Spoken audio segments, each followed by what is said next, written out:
Gimana rasanya ya jadi miliarder dari aset digital yang 10 tahun lalu cuma dianggap lelucon? Ini bukan soal hoki loh, ini cerita soal taruhan super gila yang mengubah segalanya. Coba bayangin deh, kamu punya 1% dari semua Bitcoin yang pernah ada di dunia. Mustahil banget kedengarannya kan? Tapi ternyata ada loh orang-orang yang bisa melihat masa depan dan bertaruh habis-habisan waktu semua orang masih ragu. Yuk, kita bongkar taruhan gila yang jadi awal dari semua ini. Di zaman ketika Bitcoin itu masih dianggap sampah digital. Oke, jadi ada dua pemain utama di sini. Di satu sisi, ada si kembar Winklevoss. Mereka ini kayak arsitek yang sibuk bangun jembatan antara dunia kripto sama Wall Street. Nah, di sisi lain, ada Tim Draper, seorang visioner yang paling vokal, paling berisik soal masa depan Bitcoin, bahkan waktu lagi kena musibah. Jalurnya beda, tapi tujuannya sama. Jadi, gimana sih ceritanya mereka bisa sampai di titik ini? Dari mana modalnya? Yuk kita telusuri langkah pertama mereka yang menentukan segalanya. Kalau ngomongin si kemar Winklevoss, kita nggak bisa lepas dari cerita lama mereka.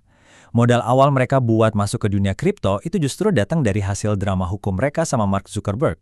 Nah, dari duit damai itu, mereka ngambil keputusan yang super nekat. Di tahun 2013, mereka berani mempertaruhkan 11 juta dolar buat sebuah aset digital yang masih baru, belum terbukti, dan harganya naik turun gila-gilaan. Duit sebanyak itu nggak mereka pakai buat beli saham atau properti. Bukan, mereka ngelihat sesuatu yang nggak dilihat orang lain, dan mereka pakai duit itu untuk beli. Betul, 100.000 Bitcoin. Gila kan? Jumlah segitu tuh kira-kira setara sama 1% dari total pasokan Bitcoin. Sebuah pertaruhan yang kalau gagal ya mereka hancur, tapi kalau berhasil, ya kita semua tahulah ceritanya sekarang. Tapi ini bukan asal tebak ya. Kunci dari visi mereka tuh ini, efek jaringan. Simpelnya gini, semakin banyak orang yang pakai suatu jaringan, nilainya bakal naik berlipat-lipat. Mereka ngelihat Bitcoin itu bukan sekedar aset, tapi sebuah jaringan sosial untuk uang yang potensinya jauh lebih gede dari Facebook. Tapi perjalanannya nggak semulus itu. Mereka harus lewatin badai yang benar-benar nguji keyakinan mereka sampai ke titik paling rendah. Sekarang kita pindah ke Tim Draper.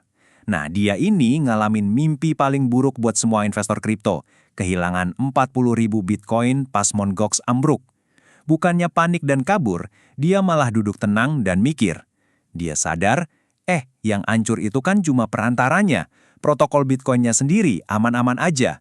Dari situ, dia ngelakuin sesuatu yang gak ada orang nyangka. Coba deh kamu bayangin, baru aja kehilangan jutaan dolar, dia malah nambah taruhannya jadi 2 kali lipat. Ini orang gila atau jenius sih yang bisa lihat peluang di tengah-tengah krisis kayak gitu?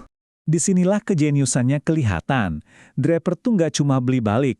Dia sengaja nawar sedikit di atas harga pasar biar bisa borong semua Bitcoin sekaligus. Kenapa ini pinter? Soalnya, kalau dia coba beli sebanyak itu di pasar biasa, harganya pasti langsung meroket gara-gara permintaannya sendiri. Ini cara cerdas buat belanja besar tanpa ngerusak harga pasar. Oke, sementara Draper sibuk jadi penginjil Bitcoin, si kembar Winklevoss punya misi lain. Mereka sadar kalau Bitcoin mau dipakai banyak orang, harus ada jembatan yang aman dan diatur sama pemerintah buat nyambung ke dunia keuangan tradisional.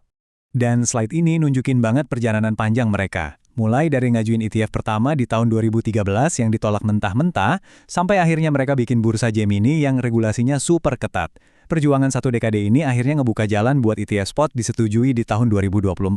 Merekalah arsitek di baliknya. Tapi ya itu, jalan mereka nggak selalu lurus. Krisis Gemini Earn jadi pukulan telak. Pas partner mereka, Genesis, bangkrut. Duit nasabah miliaran dolar ikut keseret.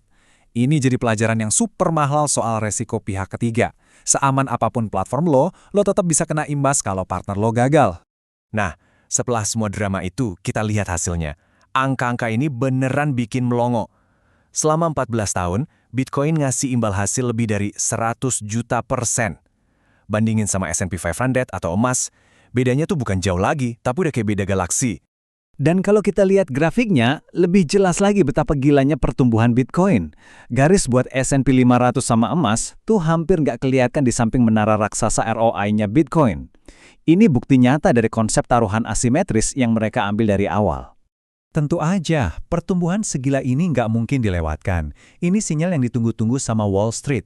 Sejak ETF diluncurkan tahun 2024, udah ada lebih dari 41 miliar dolar duit institusional yang masuk ke Bitcoin. Visi para pionir akhirnya jadi kenyataan. So, apa pelajaran yang bisa kita ambil dari semua ini? Percaya atau enggak, kisah mereka itu udah kayak buku panduan strategi buat investor zaman sekarang. Ini dia 4 kuncinya. Pertama, taruhan asimetris. Modal kecil buat potensi untung raksasa. Kayak 11 juta dolarnya Winklevoss. Kedua, anti-fragile. Sadar kalau yang gagal itu perantaranya, bukan teknologinya.